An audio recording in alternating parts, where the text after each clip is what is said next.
Good afternoon. It's Dr. Morrissey with the Morrissey Institute. And today we'll be talking about the 3 M's in EMDR therapy. Those 3 M's are the model, the method, and the mechanism. The model is the Aip model, the Adaptive Information Processing Center. The Aip can guide us in treatment planning, targeting sequence planning, understanding how trauma occurs, how information is dysfunctionally stored or functionally stored for future use. We can predict also how long it will take treatment to occur to resolve, let's say, a single case incident trauma. The Aip theory is what drives EMDR therapy.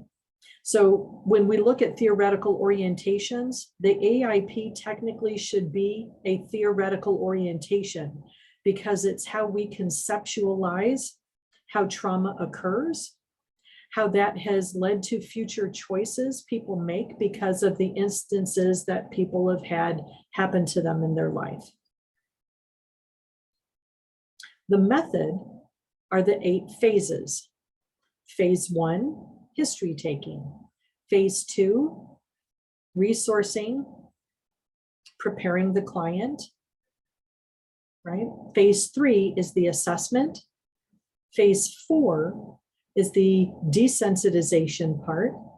Phase 5 is installing the positive cognition. Phase 6 is the body scan. Phase 7, closing the session, future template. Phase 8 would be closing out therapy in general, reviewing all the targets and determining progress and decrease in symptoms. And then phase 8 can also be when they return the following week or in 2 weeks, what they've noticed about what you targeted previously, or it could be what they've noticed in general change about them. And the last M is the mechanism. And the mechanism is how we deliver EMDR therapy. That delivery can occur via eye movements, auditory tones, bilateral stimulation tactily.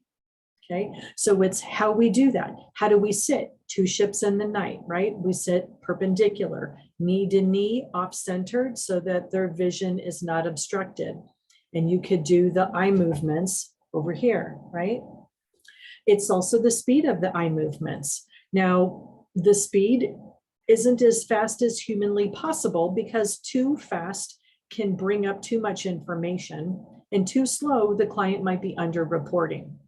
There's also times when you would avoid eye movements, like for traumatic brain injuries. There's certain diagnoses. Sometimes people with dyslexia, ADHD, autism spectrum, and schizophrenia either can't track from the left visual field to the right, or from midline to the right, or they have a hard time tracking. So you could use elliptical movements for those with dyslexia or ADHD, but I found that tappers work best for these populations. Okay, so it's the speed, it's how we deliver it, how fast, how many sets. Now, on average, 25 sets. Some people do better less, 18 sets.